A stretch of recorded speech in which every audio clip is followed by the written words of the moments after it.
Our wonderful God in heaven, we thank Thee for this early morning, dear Lord.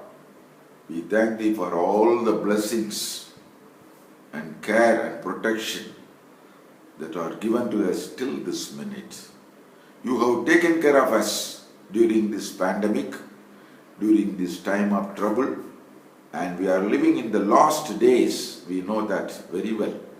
All the incidents that are happening in our life, happening in this world, shows very clearly that we are living in the last days of this world.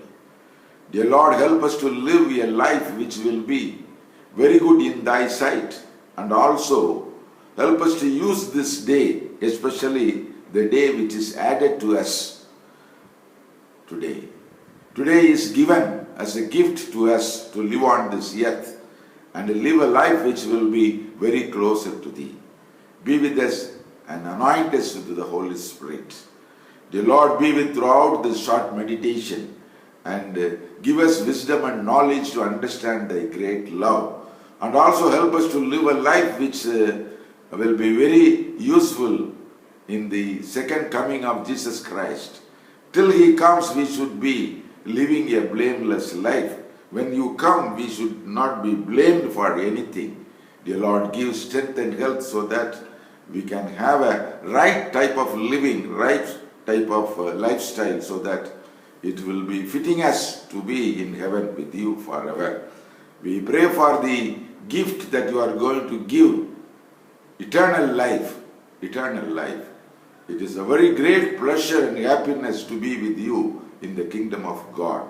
We must turn back from all our sins and live a life which is pleased in Thy sight. We pray all these few mercies in the name of our Lord and Savior Jesus Christ. Amen. My dear children of God, this early morning the admonition is coming from St. Paul, Ephesians chapter 4. Ephesians chapter 4. First two verses. Here the advice is coming from the pioneer, St. Paul, who is the pioneer for this work, ministerial work. And he is giving an advice to the people, those who accepted Jesus Christ, and what type of work that we should do and what type of life that we should live. And he is telling, as a pioneer for the Lord, then I urge you to live a life worthy of calling you have received. The calling you have received. The Lord God has called you. The Lord God has called you. And that calling should be a worthy calling by means of living a life which will be according to the commandments of the Lord God. When we live as per the commandments, our life will be worthy of living and also accepting the call of Jesus Christ. Once again, let me read.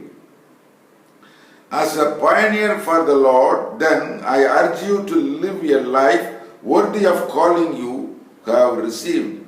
Be completely humble.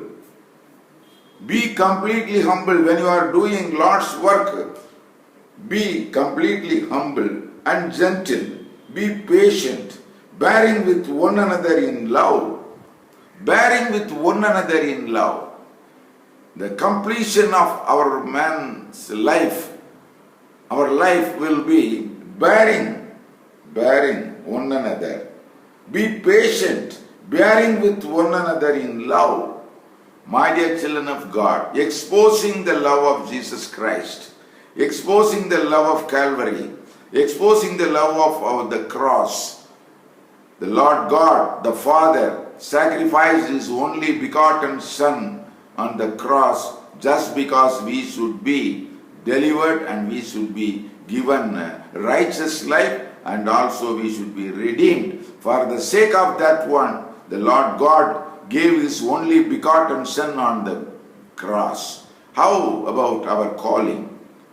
Have we received the calling in the right sense? If we receive the calling in the right sense, we should live a life which will be very, very useful and good in the sight of God. That's why our pioneer, St. Paul, is telling, be completely humble and gentle, be patient, bearing with one another in love. Make every effort to keep the unity of the Spirit through the bond of peace. What a wonderful admonition that Lord God is giving through St. Paul.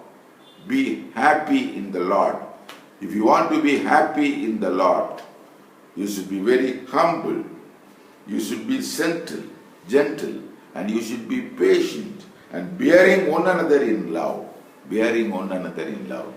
My dear children of God, this morning, may the Lord's presence and guidance be with us as we live a life which will be very, very useful in the sight of God. Our Almighty God in heaven, we thank Thee for this wonderful morning. Be with us and guide us, and finally, save us all in Thy kingdom. We pray all these few mercies in the name of our Lord and Savior, Jesus Christ. Amen.